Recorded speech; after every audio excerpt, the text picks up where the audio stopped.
soirée destinée à sceller notre partenariat avec l'association Souffle d'Espoir contre le cancer. Pardon. Je vais essayer de ne pas trop bafouiller. Je vous remercie tous d'être venus aujourd'hui pour assister à la naissance donc, de ce partenariat avec l'association Souffle d'Espoir contre le cancer et le BMX Kever Pays de Rance. Je tiens particulièrement à remercier donc Christophe Lefort, qui est le président de l'association Souffle d'Espoir contre le cancer, et également le professeur Guillet, le directeur général du centre de lutte contre le cancer Eugène Marquis de Rennes, tous deux présents. Je leur céderai la parole tout à l'heure de manière à ce qu'ils puissent vous expliquer à la fois leur engagement, leurs actions et puis également leurs projets. Je remercie aussi Madame Rio, qui est l'adjointe au sport de la mairie de... Non, pas l'adjointe au sport, adjointe à la mairie de Kever à l'événementiel. Conseillère déléguée, pardon, excusez-moi. Monsieur De Graine, qui est absent, donc excusé, vice-président sport de Dinan Communauté. Madame Christine Massard, qui est conseillère municipale de la ville de Dinan, voilà, ici présente. Sont excusés également Monsieur Leland, conseiller technique au sport, et puis Madame Fauche, maire de Kever. Et je remercie également l'ensemble des partenaires du club, dont certains sont présents ici ce soir et qui soutiennent également notre action. Alors pour rentrer dans le vif du sujet, voilà à peu près maintenant 30 ans que le club de BMX Kever Pays de Rance existe. Et l'on peut dire aujourd'hui qu'il a atteint une maturité certaine. Nos pilotes évoluent dans des conditions extrêmement favorables et nous travaillons à des projets qui visent à leur offrir un environnement sportif confortable et de qualité. Voilà quelques mois, nous réfléchissions avec des membres du bureau donc au projet de création d'une équipe espoir quévertoise destinée à aider nos pilotes à associer leur passion du BMX et à aller vers le plus haut niveau. Et puis une évidence nous est apparue, l'heure était venue pour notre club, pour nos pilotes et puis pour leurs familles, de se tourner vers les autres, d'apporter leur petit caillou à l'édifice de l'entraide et notre contribution collective à la solidarité. L'aide à la recherche et à la lutte contre le cancer s'est imposée assez naturellement. Aujourd'hui, cette maladie nous frappe tous, dans nos familles, parmi nos proches, nos amis, dans notre entourage professionnel. Nous y avons tous ou nous y serons tous confrontés malheureusement. Je laisserai tout à l'heure la parole au professeur Guillet qui vous en parlera plus longuement et qui évoquera notamment les thérapies qui évoluent et qui s'améliorent continuellement. Donc le monde du cyclisme a ensuite fait le reste, si je puis dire. L'illustre nom de Bernard Hinault s'est imposé de lui-même. Donc Bernard Hinault représenté ici ce soir par son fils Michael Hinault, ici présent. Voilà. Merci à vous. Et donc le nom de Bernard Hinault nous a guidés vers l'association Souffle d'Espoir contre le cancer qu'il parraine. Nous avons rencontré Christophe Lefort, cycliste lui-même, ancien éducateur cycliste également.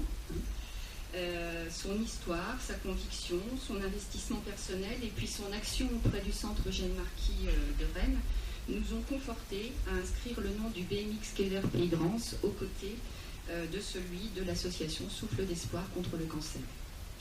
Et notamment sur les maillots de notre future équipe Espoir à laquelle nous travaillons pour l'instant et qui prendra corps en 2016.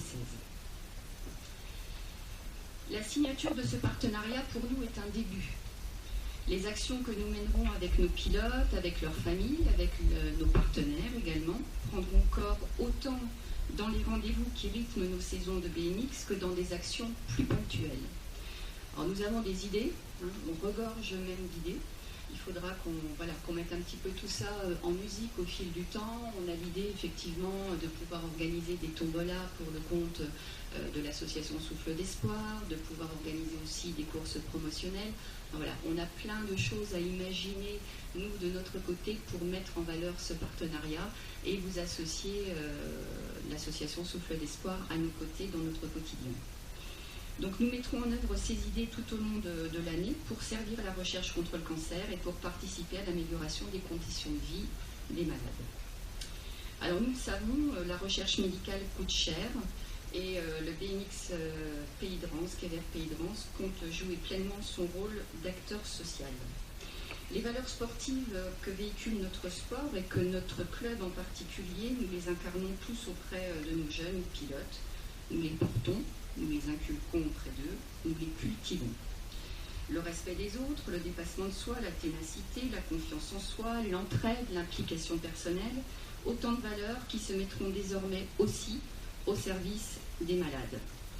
Donc je sais pouvoir compter sur vous tous, je sais pouvoir compter sur l'ensemble des pilotes et des familles du club, et je sais que vous serez au rendez-vous de la solidarité et du partage. Donc je souhaite longue vie à ce partenariat avec l'association Souffle d'Espoir contre le cancer, au profit du Centre Eugène Marquis de Rennes. Merci à vous. Je vais céder maintenant la parole à Christophe Lefort et au professeur Guillet, je ne sais pas lequel souhaite démarrer. Christophe Lefort, non? Oui?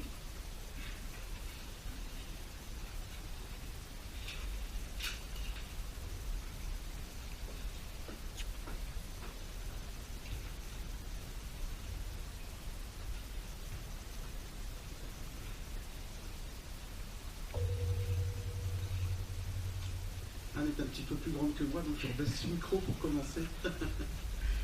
Merci, c'est déjà le premier mot que je voudrais dire à toute l'équipe du BMX Kever Pays de Rance. Merci de nous avoir sollicités, merci d'avoir pensé à nous, d'avoir pensé au Centre Eugène Marquis à travers l'association Souffle d'Espoir.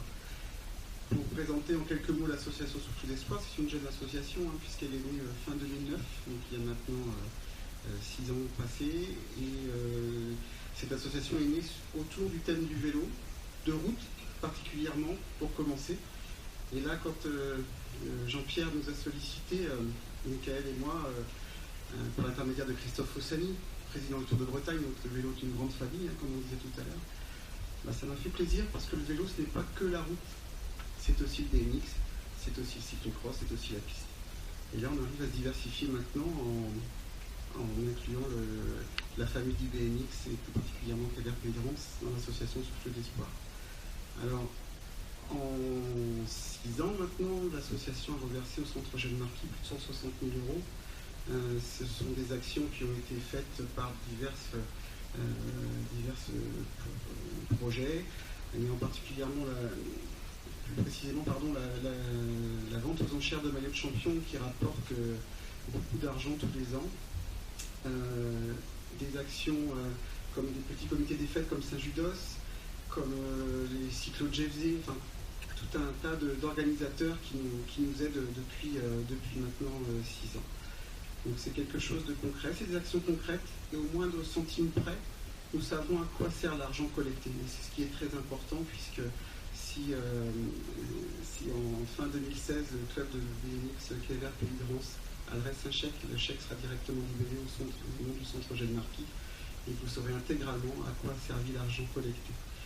Donc voilà, je voulais vous remercier encore une fois, remercier tous les pilotes, les familles de pilotes, et puis le bureau du BMX Kever Pays de Rance. Merci beaucoup.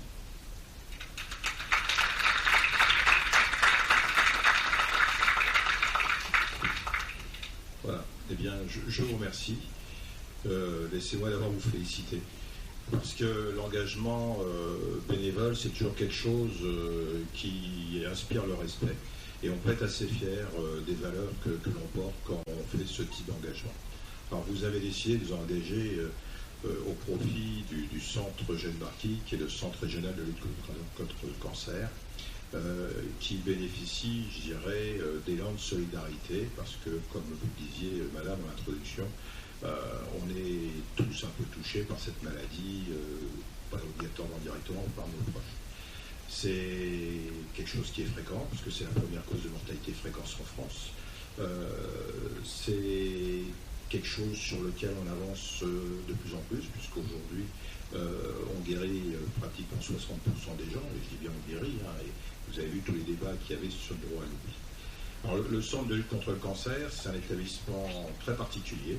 Il y en a 18 en France, c'est des établissements de santé privés, mais qui ont une mission publique, qui sont gérés par des médecins. Donc moi je suis chirurgien, et en fin de compte, on est des hôpitaux universitaires, c'est-à-dire qu'on est aussi des enseignants-chercheurs. Alors, la lutte contre le cancer, qui a été matérialisée entre les deux guerres par la création des centres de lutte contre le cancer, et celui de Rennes, c'est M. Eugène Marty, qui était un professeur de chirurgie rennais, est une fondation d'intérêt public, donc c'est un statut très particulier. Et il faut savoir qu'on est donc habilité à recevoir les dons, qui peuvent être défiscalisés, mais que 100% des dons sont réinvestis, c'est-à-dire on ne prend aucun frais de gestion. Donc si vous donnez 10 euros, on réinvestit 10 euros. Alors à quoi sert cet argent? Cet argent va nous servir à la lutte contre le cancer. La lutte contre le cancer, c'est de la prévention, c'est du dépistage, c'est du traitement, c'est de l'après-traitement. Le cancer, c'est une maladie, comme je vous le disais, fréquente et qui peut être grave, mais c'est une maladie qui est... elle touche à la fois un organe, mais une personne. Et comme on dit, on ne traite pas un organe, nous, au centre, on soigne des gens. Donc on va avoir, grâce aux dons, au-delà du soin, parce qu'on est quand même des centres d'expertise, on va avoir une action sur la recherche. Et grâce à Souffle d'Espoir, ils ont pu voir qu'on avait accueilli une équipe INSERM et qu'ils avaient leur logo au-dessus d'une des salles dans lesquelles il y a de l'équipement.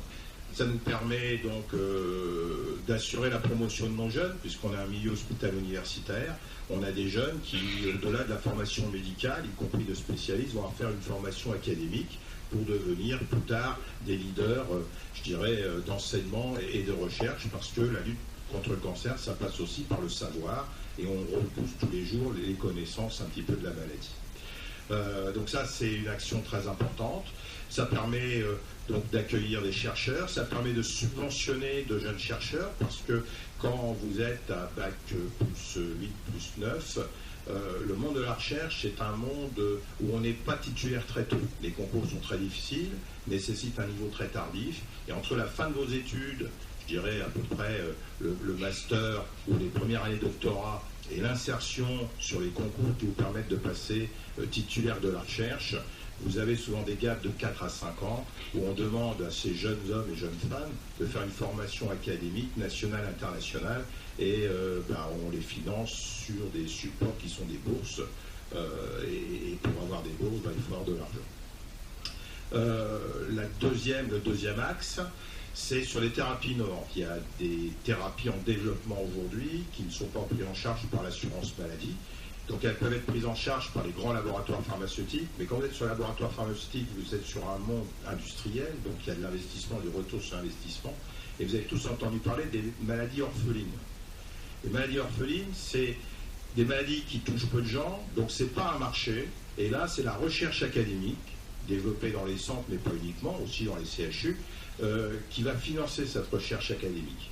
Donc il faut qu'on ait des fonds propres pour pouvoir financer, parce que ça a une utilité, mais sur un plan commercial, la recherche ne sera jamais complètement remboursée par la commercialisation. Et puis la troisième chose, c'est les patients. Les patients, les familles, parce que je l'ai dit, le cancer, ça atteint la personne en elle-même. Et là, on va apporter autour du patient des services, ça peut être les connexions Wi-Fi, le téléphone gratuit, ça peut être aussi des soins socio-esthétiques, parce que le cancer est très fréquent chez les jeunes femmes, puisque vous savez que le cancer du sein, c'est quand même le plus fréquent, et ça touche plutôt des femmes jeunes. Hein. Donc là, il y a un impact. On va avoir de la rééducation, on va avoir tout un environnement. Et dans le post-traitement, on sait que le sport, hein, et le sport, c'est important dans la prévention du cancer, il ne faut jamais l'oublier, mais aussi dans la réadaptation. Et on va permettre aux gens d'avoir une réinsertion sociale, puisque quand vous êtes guéri, les traitements sont longs, les traitements ont des effets secondaires, pas tous, et après il faut vous réinsérer dans la vie sociale. Et ça, il ne faut pas croire, c'est quelque chose qui est compliqué, et les centres de lutte contre le cancer prennent en charge toute cette phase-là. Alors l'assurance maladie, bien entendu, ne prend que le soin. Donc je crois que c'est très important. Et ce qui est important, c'est les valeurs. Quand on est un sportif, la valeur, l'éthique, c'est quelque chose d'important. Quand on est un médecin de centre, il y a aussi des valeurs et des éthiques, puisque ce sont des établissements donc privés. Il n'y a pas de dépassement d'honoraires, c'est-à-dire que c'est un égal accès à des soins de qualité pour tous, y compris les professeurs. Et c'est quelque chose à laquelle on est foncièrement attaché. parce qu'il n'y a pas de sélection par le biais de l'argent. Donc voilà un peu ce que sont les centres. Alors, le centre Eugène Marquis existe depuis 1927. Alors vous voyez, on aurait dû fêter les 80 ans, simplement on a dû, je crois que les 80 on a dû oublier, mais enfin c'est qu'on travaille de trop, on est pas trop dans l'événementiel. Moi, sincèrement, le sport c'est bon. Le vélo, j'ai un petit faible, comme ça vous ne voyez pas. Le matin, je commence ma journée par une demi-heure de vélo. Sinon, j'aurais déjà fait un infarctus avec mon métier. C'est un excellent moyen de locomotion. Alors, le BMX, je me suis laissé dire, c'est plutôt du sprint, c'est plutôt violent. Mais en vieillissant, on peut continuer à faire du kilomètre pendant de nombreuses années. Donc, je vous remercie sincèrement. Bien entendu, Souffle d'Espoir, qui est un partenaire de longue date et avec qui on a beaucoup de plaisir et d'admiration pour ce qu'ils font, et puis bien entendu Bernard Hinault et ses fils, parce qu'en Bretagne, Bernard Hinault, c'est plus qu'un label de qualité. Je vous remercie.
Avant encadré, maintenant on voit après.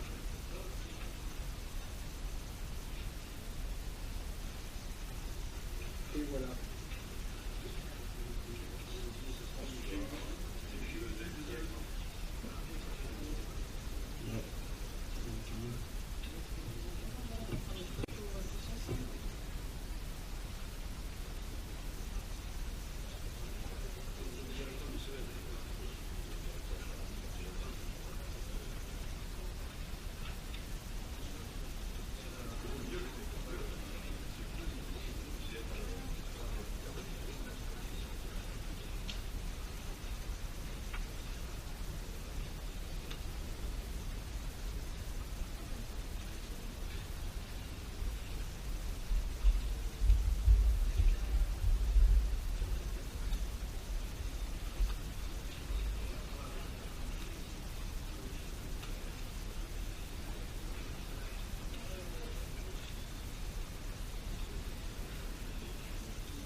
Ce que je vous propose peut-être, à moins que vous ayez peut-être des questions à poser soit à Christophe Lefort ou au professeur Guillet, je ne sais pas, vous avez peut-être une question ou envie d'un échange peut-être sur le sujet?